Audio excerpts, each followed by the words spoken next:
የእሸቱን ሐሳቦች የሁለቱን ሐሳብ እንዴት ታዩታላችሁ ብዬ ነው የምጠይቃችሁ። አንደኛው እንግዲህ ኮሜዲያን እሸቱ በርካታ ስራዎችን የሰራ ዩቲዩበር እና እንዲሁም ኮሜዲያን ነው።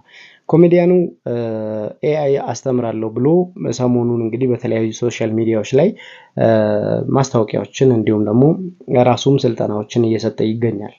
ሆኖም ግን ኤአይ የሚያሰለጥነው በዋነኝነት ስራችሁን ለማዘመን እንዲሁም የተሻለ ኑሮ እንድትኖሩ ከቴክኖሎጂ ጋር ተዋውቃችሁ ስራችሁን ቀለል እንድታደርጉበት የሚያደርግ ስራ ለመስራት ያስችላችኋል ብሎ ያስባል እሸቱ።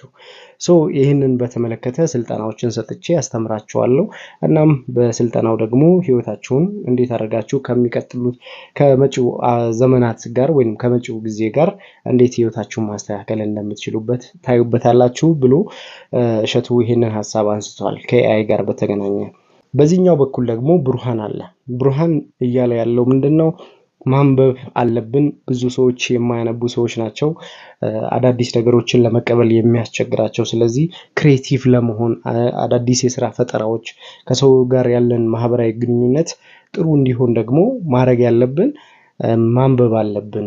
መጽሐፎችን የተለያዩ መጽሐፎች ሃይማኖታዊም ሊሆኑ ይችላሉ ወይንም ደግሞ ሳይንቲፊክ የሆኑ ልቦለድ መጽሐፎችም ሊሆኑ ይችላሉ። በአጠቃላይ ከንባብ ጋር ያለን ግንኙነት በጣም አሪፍ ሲሆን ያኔ ሰዎች ማሰብ ማሰላሰል ይጀምራሉ።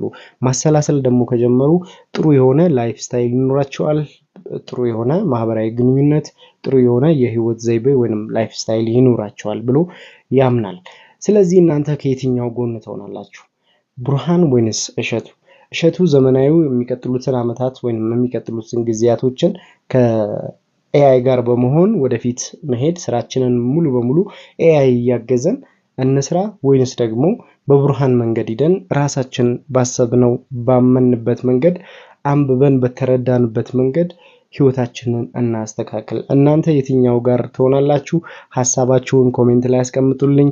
በቀጣይ የተለያዩ ሐሳቦችን ይዤላችሁ እመጣለሁ። በነገራችን ላይ ይሄንን ፔጅ ፎሎ አድርጉ፣ ላይክ አድርጉ፣ ሼር አድርጉ፣ ለሌሎችም አድርሱልን። እኔ የትኛውን እንደምመርጥ አልገባኝም። ልቤ ግን ወደ ብሩሃን ይለኛል። ጊዜውን ደግሞ ሳየው ወደ እሸቱም ይላል። ለማንኛውም በቅርቡ የምወስን ነው የሚሆነው። እስካሁን ባለው ሁኔታ ግን እኔ አይ ዶንት ኖ የትኛውን መወሰን እንዳለብኝ አሁንም 50-50 ነኝ። ለማንኛውም እናንተ ግን የእናንተን ሐሳብ ኮሜንት ላይ አስቀምጡልኝ። ብሩሃን ወይንስ እሸቱ? የትኛው ሐሳብ እናንተን ሞር ኢንተረስት ያደርጋችኋል? ለማንኛውም ይህንን ፔጅ ፎሎ አድርጉ፣ ላይክ አድርጉ፣ ሼር አድርጉ፣ ለሌሎችም አድርሱልኝ። ይመቻችሁ። መልካም ምሽት፣ መልካም ጊዜ።